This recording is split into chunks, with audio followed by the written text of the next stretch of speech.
The Legend of Heroes Trails of Cold Steel was originally released in Japan on the 26th of September 2013 for the PlayStation 3 and PlayStation Vita, and the game was eventually ported up to the PlayStation 4 on the 8th of March 2018. Now, over a year later, Trails of Cold Steel on PS4 has finally arrived in the West. But is this port of a 2013 game worth your time and attention in 2019? Let's find out. This review and the related footage is based on a physical retail copy of the game for the PlayStation 4. Okay, it's safe for now.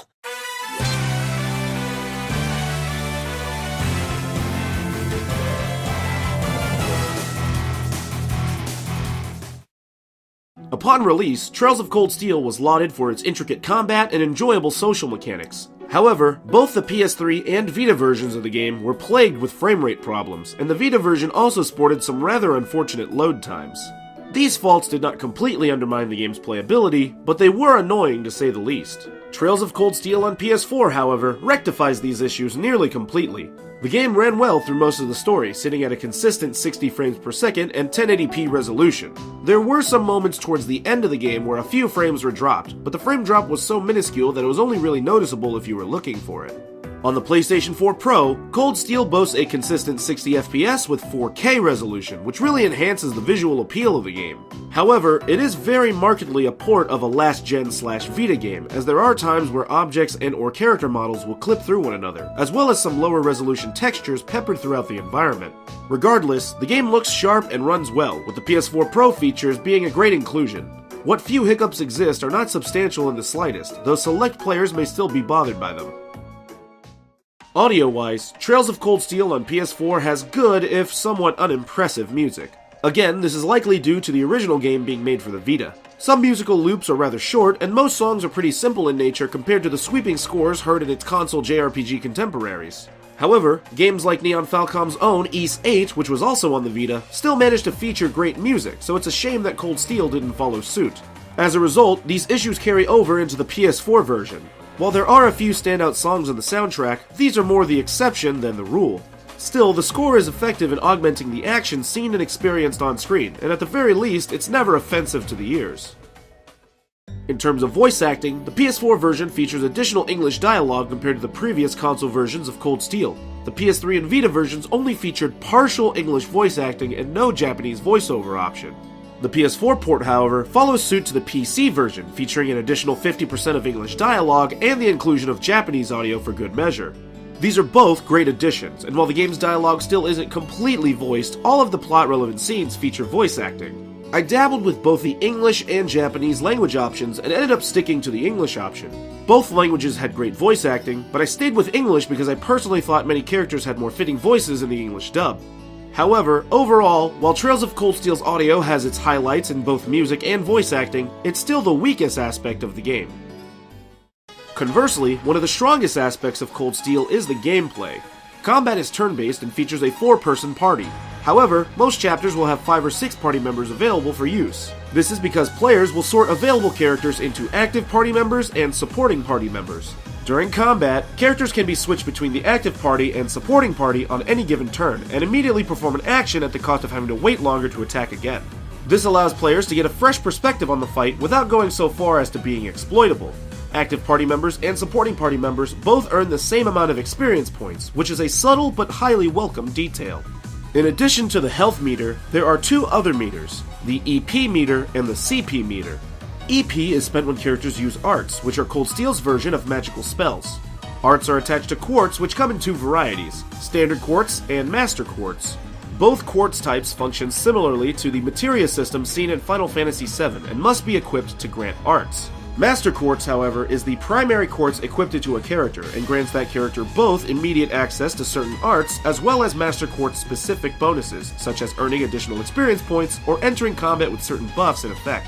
Master Quartz levels up over time, and each new Master Quartz level grants newer and better bonuses.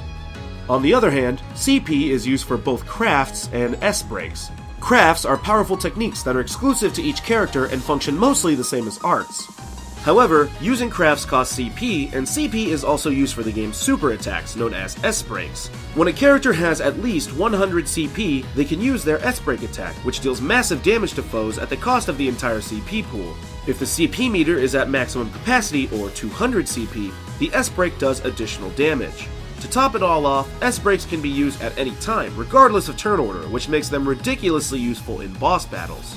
Balancing the adaptability of arts, the usability of crafts, and the sheer power of S-Breaks is integral to mastering the combat, and it makes every battle more enjoyable than the last.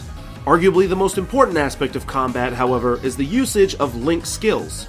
Link skills are special, contextually based tandem abilities available to characters that are linked together in combat.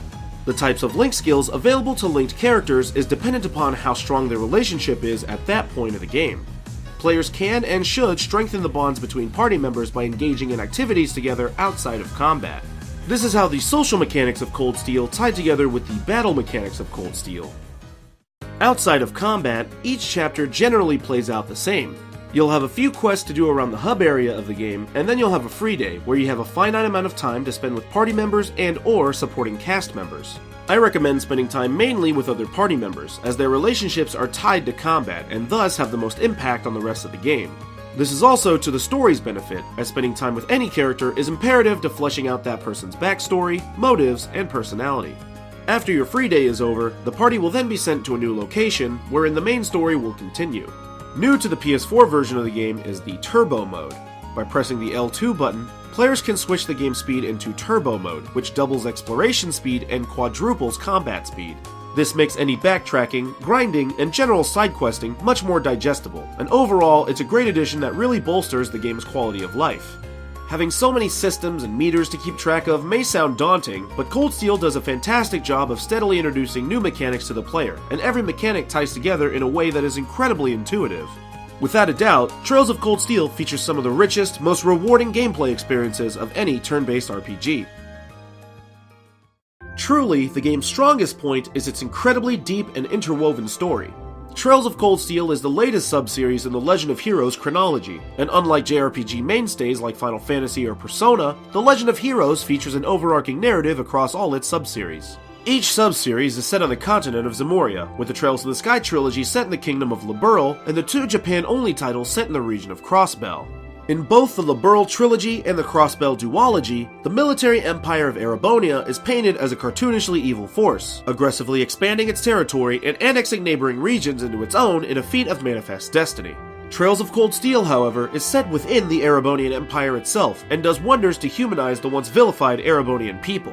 You follow the story through the eyes of Rien Schwarzer, a newly enrolled student at Erebonia's prestigious Thor's Military Academy, and a member of the Academy's new program, Class 7. Through that lens, what was once seen as a nation exclusively comprised of greedy, bloodthirsty soldiers and militants is now so much more. There are good people in Erebonia, with dreams and ambitions, with goals and expectations. There's a class system that divides the populace into factions, and there are people within each faction that fight for either the perpetuation of the class system and its traditions, or the elimination of it altogether. Still, there are others who simply pay the factions no mind, and others still who live and breathe in the factional conflict. Trails of Cold Steel's dynamic, both as an individual sub-series and as part of the larger Legend of Heroes saga, really colorizes the once maligned depiction of Erebonia. Conflicts seen in past Trails games take on new meaning now that we can see the minds behind those decisions, and characters from previous Trails titles make appearances in Trails of Cold Steel, whether that be by physically appearing in the Erebonian Empire, or simply by being mentioned in passing. The characters themselves do a bang-up job carrying Cold Steel, with relationships growing and changing organically across the game's 60-plus hour-long narrative. And it's not just the main cast. Yes, the students of Class 7 and their respective relationships with one another are an important aspect to the game, bolstered by the aforementioned social links, but there are secondary, tertiary, and even quaternary characters who build their own relationships with both Class 7 and with one another. However, the stars of the show are the members of Class 7, and the character arcs the Class 7 students take within Cold Steel are incredibly satisfying. Despite the fact that they all start off as various anime tropes, by the end, they each become charming and beloved personalities. All of these details are then implemented to maximum effect into making the player both engaged in the story and invested in the people within it. Is it required for you to play through the 3 Liberl and 2 Crossbell games in order to enjoy Trails of Cold Steel? Absolutely not. While Legend of Heroes veterans will undoubtedly be the most satisfied players, Cold Steel can stand on its own merits, and more than makes up for the 2 missing Crossbell games with plenty of in-game world building and general discourse. Erebonia is a beautiful but deeply flawed society, and one that is teeming with secrets. Making new friends and uncovering these secrets together is immensely rewarding, and any JRPG fans who love great stories would do themselves a service by playing Cold Steel.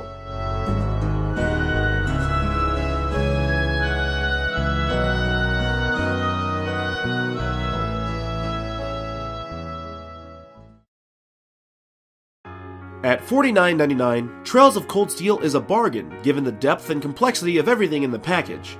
While the foundation of Cold Steel may be nearly 6 years old, the additional added content and technical improvements made to the PS4 version are exemplary. There are some hiccups in the game's pacing, and certain players will gawk at the ending, but the undeniable attention to detail in every single aspect of the game is an absolute joy to behold.